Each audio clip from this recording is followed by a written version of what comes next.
c'est pour toi, ça. Hein. Ouais, je sais. C'est pour toi. Ils sont disciplinés. Tu veux parler de quoi? Bah, c'est Gorbatchev, la Russie, tout ça. J'ai vu ça, j'ai vu ça.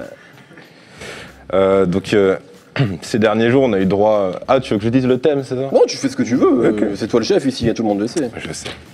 Donc, ces derniers jours, on a eu droit à plusieurs révélations chocs. Donc, d'abord, on a appris que, il me semble que c'était hier ou avant-hier, que Caris serait en fait contrôlé par le politicien Jacques Attali.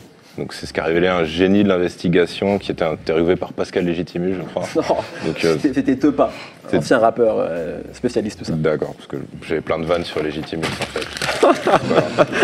Donc, alors j'ai pas tout compris, mais apparemment donc Jacques Attali serait le ghostwriter de Caris, c'est-à-dire c'est lui qui lui aurait demandé de faire de la trappe comme à Chicago.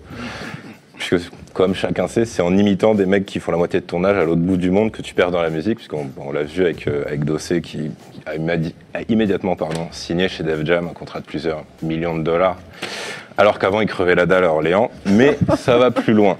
Explique-nous. Ouais, comme on s'en doutait depuis longtemps, le meilleur moyen pour diriger le monde, si tu veux, c'est de contrôler le rap français.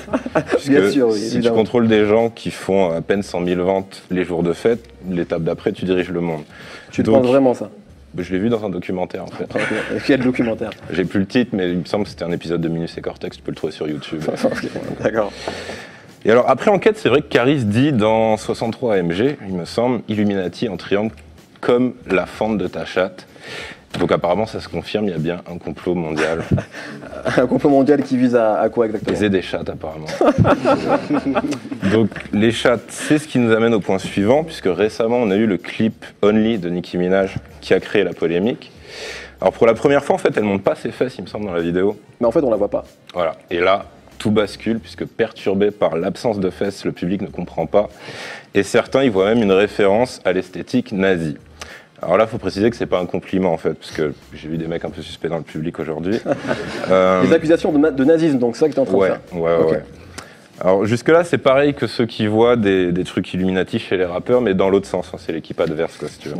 Donc, mais le QI reste le même, c'est-à-dire qu'à moins d'être un surdoué, c'est compliqué d'imaginer un complot nazi qui se baserait sur le clip d'une rappeuse américaine, mais on n'est jamais trop prudent avec ces enculés de nazis, comme on l'a vu dans La Liste de Schindler ou OSS 117. Alors, c'est bien de les mettre sur le même plan, ces deux films. Je sais, je suis journaliste cinéma à mes heures perdues. D'autant qu'il me semble que Nicki avait déjà fait un clip avec Dieudonné en guest. Quel clip, de quoi tu parles? Peace and Potion. Mais non, c'était The Game dans le refrain, c'était The Game. D'accord. Mais tu peux le prouver? Revenons au sujet. Okay. Donc je n'ai toujours pas compris d'ailleurs. Hein, ok, donc Nicki Minaj nazi, c'est une théorie qui peut tenir la route si on considère que j'avais raison depuis le début et que ce soit en fait une enveloppe corporelle contrôlée par son cul. Donc un cul qui voudrait conquérir le monde, un peu comme Krang, le cerveau dans le robot des Tortues Ninja. Ouais. Et ça, je le dis depuis 2009, mais personne ne m'écoute. Donc Nicki, apparemment, ghostwriter elle aussi. Par qui? Par Jacques Attali. Sérieusement? Non, elle est ghostwritée par son cul, c'est lui le cerveau. Mais faut suivre quand je parle aujourd'hui, parce que là, on est dans du grand, on dit des vrais trucs, on est dans du qui dénonce, dans du rockin' squat, période, capuche sur la tête. Ok, on t'écoute. Alors enfin, on a eu le rachat, du coup, t'en parlais tout à l'heure, de la marque de champagne Armand de Brignac par Jay-Z. Tout à fait. Bon, en même temps, comme tu me l'as dit de manière très élégante en coulisses, le mec s'est déjà acheté Beyoncé, donc il peut tout se permettre. Je n'ai absolument jamais dit ça. Alors ceci dit, c'est vrai que Jay-Z kiffe le champagne depuis longtemps, mais du coup, j'ai cherché un peu et d'autres rumeurs de rachat de produits par des rappeurs sont prévues, comme Maître Gims qui va faire la même chose, mais avec le Champomy apparemment en France. C'est à la France. À la française, mec. Ça fait rêver. Seth Gecko, pareil, une OPA sur William Saurin pour les tartiflettes. Nicki Minaj encore pour devenir PDG des laboratoires Arion. C'est quoi un laboratoire Arion? C'est ceux qui ont développé les implants mammaires en fait, Ok. dans les années 60. On aura aussi Mysterio et la Crime qui vont s'associer pour investir dans leur produit préféré, le gel Giveldoc, et non pas le shit, parce qu'on n'est pas condamné à l'échec, comme disait un mec dans une maison de retraite. Ah mon Dieu, je désolidarise de ses propos. C'est tout?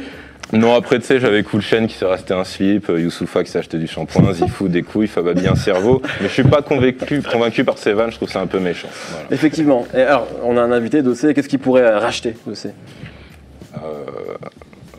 Une société pharmaceutique de laxatif, puisque faut que ça chie. Faut que ça chie. Voilà. Référence au